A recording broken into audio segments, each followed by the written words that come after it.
a call sign for an answer the single dad ex-pilot, the CEO, never saw coming. The boardroom on the 42nd floor of Mercer Industries had seen many things: power struggles, corporate takeovers, men in expensive suits lying through their perfectly whitened teeth. But in 12 years of running her father's company, and then her own CEO, Natalie Mercer, had never seen anything quite like this. The door opened at exactly 9 a.m. Not 9:01 a.m., not 8:59 a.m., exactly 9 a.m. She didn't look up from her tablet right away. She never did. It was a small power move Shed learned from her father. Let them wait. Let them feel the weight of the room before you acknowledge them. It worked on lawyers, investors, and politicians alike, but when she finally lifted her eyes, her carefully rehearsed indifference cracked just slightly. He was not what she expected. The resume had said Marcus Cole, 38, former aviation professional, currently seeking corporate contract position. She had imagined someone soft, someone who had traded in a uniform for desperation, someone she could dismiss in under 10 minutes and move on with her day. Instead, Marcus Cole stood at the head of her boardroom table, like he had been born there. 6'2", broad shoulders filling out a navy suit that wasn't expensive but was precise, military posture, jaw like carved stone, eyes, and this was the part that made Natalie's breath catch for just a half-second, eyes that had clearly seen things.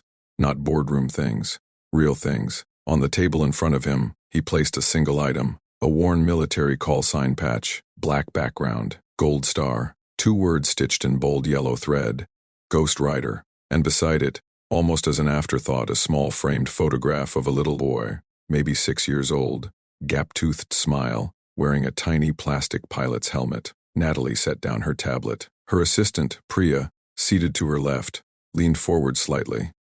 Her other advisor, Diana, on the right, exchanged a quick glance with Natalie that said, "Who is this man?" "Mr. Cole," Natalie said, keeping her voice even.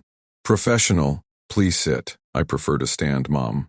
His voice was low and unhurried, not rude, just certain. Natalie blinked. No one in this building preferred to stand when she told them to sit.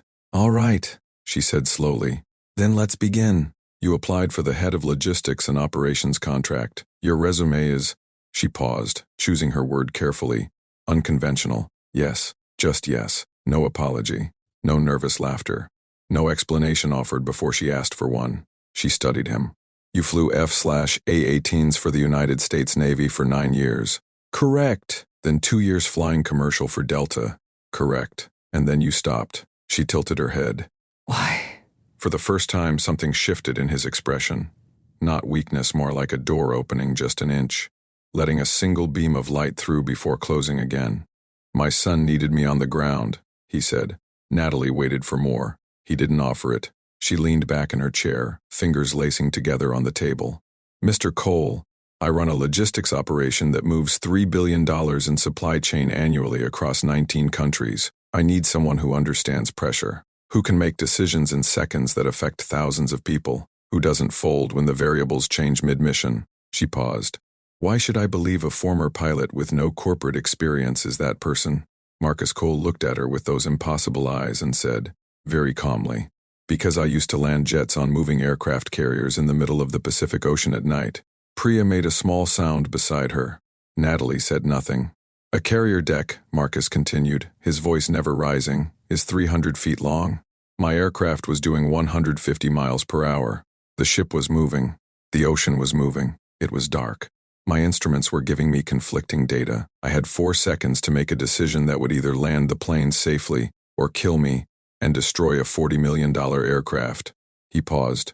"I landed it, every time." The room was very quiet. "Your logistics network," he said, glancing briefly at the supply chain map on her wall, "has a bottleneck in your Southeast Asia corridor.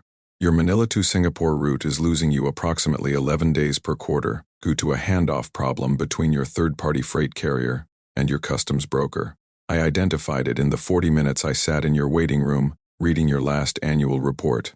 He reached into his jacket and placed a single folded paper on the table. "I wrote the solution down." Natalie stared at the paper. She didn't touch it yet. "You read our annual report in the waiting room," she repeated. I read fast. Habit from flight briefings. You learn to absorb critical information quickly when the alternative is dying. Diana actually laughed, a short, surprised sound she immediately stifled. Natalie stood up slowly and walked around the table.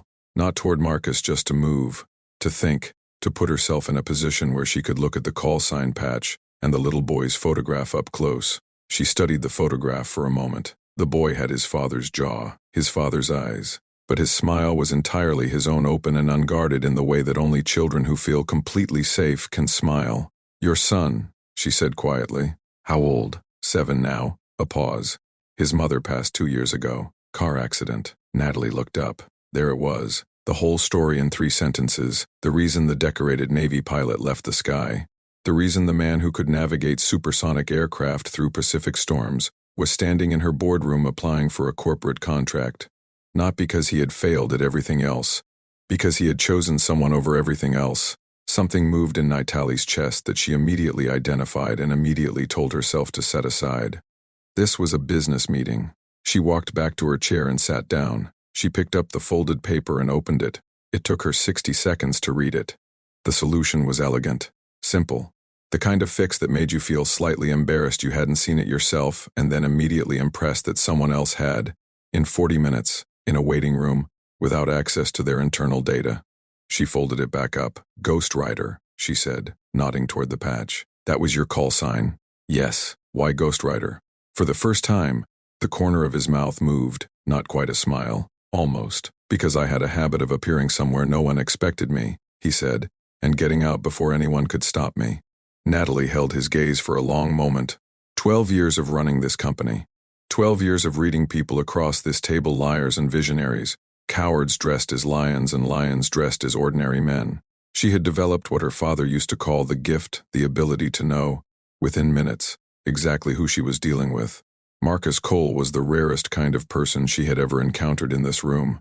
He was someone who had already proven himself not to her, not to any boardroom, but to the sky and the sea, and the most unforgiving judge of all, reality. And he had walked in here not to impress her, but simply to show her what was true. He placed the call sign on the table, and a photograph of his son beside it, because those were the 2 most important things about him. Not his medals, not his flight hours, not his Delta record, who he was, and who he was fighting for. "Mr. Cole," Natalie said at last. "Mom, the position pays $140,000 base with performance bonuses." She paused. "I'd like to offer you $160 with a full benefits package. Y'all need good health insurance." Her eyes moved briefly to the photograph of the little boy. "For your son."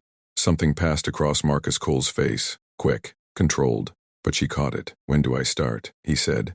"Monday." She stood and extended her hand across the table. "And Mr. Cole in this building, you can call me Natalie." He took her hand. His grip was firm and brief and professional.